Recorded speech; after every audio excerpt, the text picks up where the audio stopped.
이번에 이제 공공기관 채용을 줄이는 대신에 네. 체험형 인턴을 늘린다 이런 네. 얘기에 대해서 좀 나눠보려고 하거든요. 네. 네, 뭐 체험형 인턴을 늘린다고는 했지만 사실 네. 많이 늘리는 건 아니거든요. 아, 그래요? 네, 한 2,000명 정도? 2,3,000명 정도 늘린다라고 이렇게 얘기를 하니까 사실 이거는 되게 유동적이고 변동적인 부분이라서 네. 한 2,3,000명 정도 늘린다라고 이렇게 보시면 될 것 같습니다. 네. 체험형 인턴을 하는 게 아무튼 취업에 도움이 되는 건 맞죠?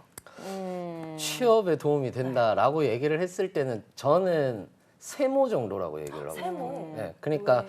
공기업에 대해서 아무것도 모르는데 내가 공기업이 뭔지를 한번 알아보고 싶다라고 하면 한번 해보는 것도 괜찮지 않을까라고 네. 생각은 들고 이게 공기업 정규직 취업에 엄청 도움이 되느냐라고 얘기를 했을 때는 사실상 엄청나게 도움이 되진 않거든요.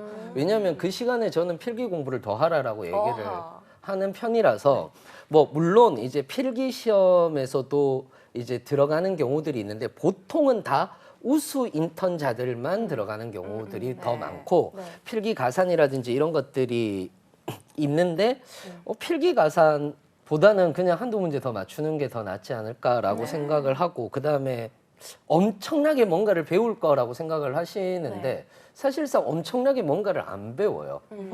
왜 그러냐면 에너지 발전 공기업이나 SOC 공기업은 대부분 방위 산업에 들어가거든요. 그러니까 보안 1등급이란 말이에요. 그러면은 대부분의 문서는 보안 문서로 취급되는 거기 때문에 이거를 인턴한테 보여준다는 것 자체가 말이 안 되는 거잖아요. 그렇기 때문에 보통은 인턴을 했을 때 그냥 주위에서 부장님들이 이렇게 공부해 이렇게 얘기를 하는 경우들이 진짜 많죠. 정말 많습니다. 어떻게 생각하세요? 도움이 된다 안 된다? 저도 뭐 세모라고 할 수 있을 것 같은데 기본적으로 공기업이라는 이런 회사의 분위기라든지 업무 스타일이 나한테 맞는지 알고 싶다라고 했었을 때는 뭐 그런 거를 내가 좀 느끼고 그래도 좀 주변에서 보고 이게 경험을 또 한 거랑 안 한 거랑 좀 다를 수 있잖아요. 그런 면에서는 좀 도움이 될 수 있는 부분이 있을 것 같고 그리고 이제 본인이 업무 경험이 너무 없는 상태라고 했었을 때는 그래도 확실히 뭐 업무 경험을 조금 해본다라고 하면 뭐 자기소개서를 쓰시거나 면접을 보시거나 할 때도 어쨌건 할 말이 조금은 있으니 조금 본인 스스로가 편안하게 느끼는 부분이 있는 것 같아요.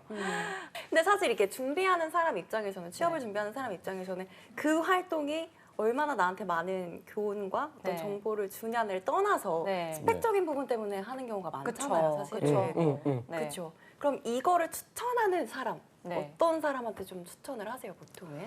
진짜로 나는 이 공공기관이 아니면 안 네. 돼라고 하는 사람 그런 사람들한테는 좀 추천을 드리고 네.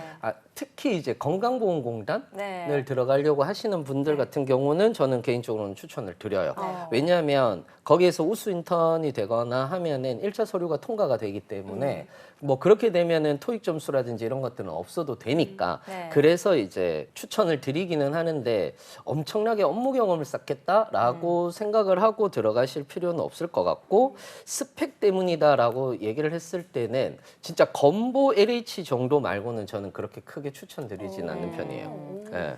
그리고 저도 좀 덧붙여서 말씀을 드리면은 네. 일단은 어떤 공공기관이든 다 지원을 해서 내가 경험을 해보겠다라는 것보다는 말씀하신 것처럼 조금 도움이 되기 위해서는 내가 지원하는 직무 위주로 좀 지원을 하시거나 아니면 그 직무를 경험함으로써 정말 본인이 가지고 있는 전공, 직무 경험 이런 것들이 좀 적합하게끔 갈 수 있는 경험을 하시는 게 좋고 공공기관 인턴이 아니라 하더라도 직무 능력을 좀 업그레이드 할 수 있는 경험들을 하시는 게 좋을 것 같아요. 네.